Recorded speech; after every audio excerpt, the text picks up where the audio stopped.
जयंती मंगला काली भद्रकाली कपालिनी दुर्गा क्षमा शिवा धात्री स्वाहा स्वधा नमोस्तुते।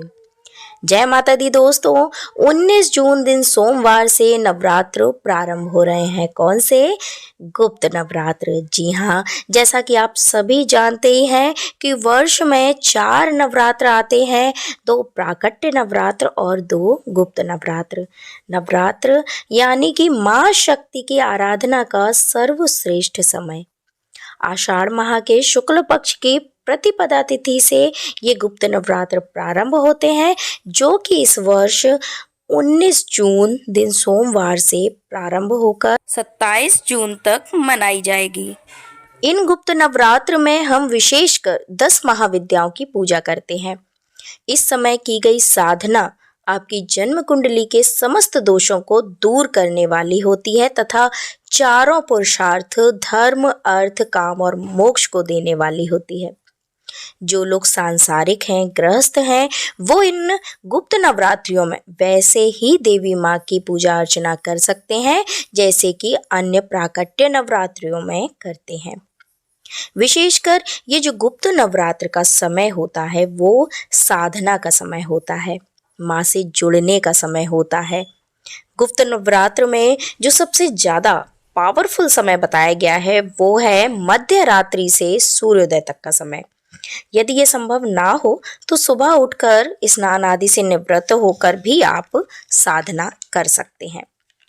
जो प्रतिपदा तिथि यानी पहली तिथि होगी उसमें आप माँ भगवती का पूजन कर उनके निमित्त व्रत पूजन आदि का संकल्प करें। देखिए, संकल्प बहुत आवश्यक होता है। किसी भी व्रत या पूजन से पहले आप उसका संकल्प अवश्य किया करें।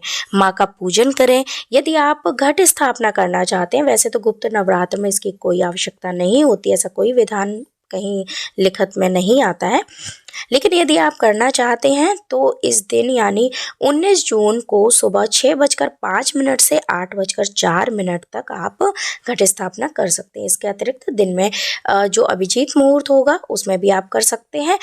यदि आप सुबह नहीं कर पाते हैं तो आप अभिजीत मुहूर्त में आप घट स्थापना कर लें। उसके बाद माँ की कोई आपके पास फोटो हो, प्रतिमा हो, मूर्ति हो, उसका पूजन करें। माँ को लाल चूनर, लाल वस्त्र ओढ़ाएं। सुबह शाम माँ की आरती करें। यदि संभव हो सके तो माँ के लिए लौंग के जोड़े की माला आप बनाकर अर्पित करें। 108 इलायची की माला बनाकर भी आप अर्पित कर सकते हैं। लौंग के जोड़े की माला किस प्रकार बनाई जाएगी, इसका शॉर्ट वीडियो चैनल पर पहले ही अपलोड किया जा चुका है, आप देख सकते हैं। पिछली अभी जो नवरात्र निकली है उसमें मैंने अपलोड किया था, आप ज़रूर देखें। और इलायची की माला कैसे बनाते हैं यदि आप ये जानना चाहते हैं तो कमेंट बॉक्स में कमेंट करके आप पूछिएगा, मैं इसके लिए अलग से एक वीडियो ज़रूर बनाऊंगी। इसके अतिरिक्त इसके साथ ही आप दुर्गा सप्तशती का पाठ कर सकते हैं, सिद्ध कुंजिका स्तोत्र का पाठ कर सकते हैं। देखिए, सिद्ध कुंजिका स्तोत्र का जो पाठ होता है वो संपूर्ण दुर्गा सप्तशती के पाठ का पुण्य फल आपको प्रदान करता है।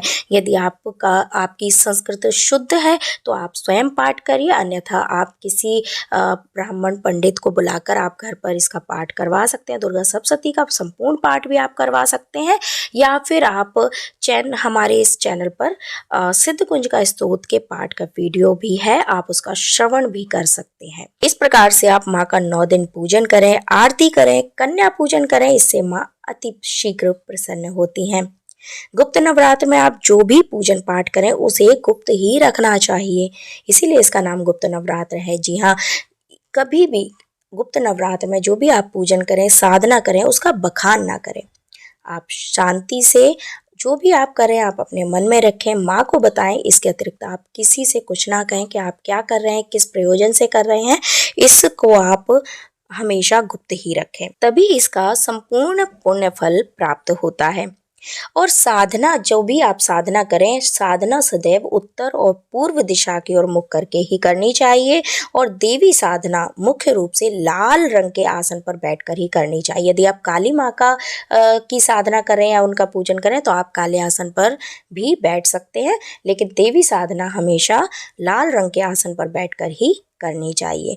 सच्चे मन से, पूरे विश्वास से जो भी माँ की आराधना, पूजा पाठ जब तब करता है, माता रानी उसके समस्त मनोरथ पूर्ण अवश्य करती हैं।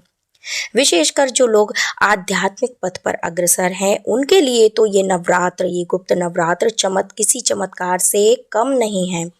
यदि आप लंबे समय से बीमारियों से पीड़ित हैं, जीवन में ऐसा समय आ गया है कि अब कोई उपाय सूझ नहीं रहा, तो इस गुप्त नवरात्र में आप अपने मनोरथ को, अपनी साधना को सिद्ध कर सकते हैं। जी हाँ, पूरे मनोयोग से आप माँ की साधना करें, आराधना करें, माँ भगवती आपके समस्त मनोरथ पूर्ण करें, ऐसी आशा के साथ इस वीडियो को यहीं पर समाप्त करती हूँ। और कोई भी आपके मन में किसी भी प्रकार का प्रश्न यदि आता है तो आप कमेंट बॉक्स में लिखकर पूछ सकते हैं। फिर मिलती हूँ ऐसी एक नई जानकारी के साथ, तब तक के लिए जय माता दी।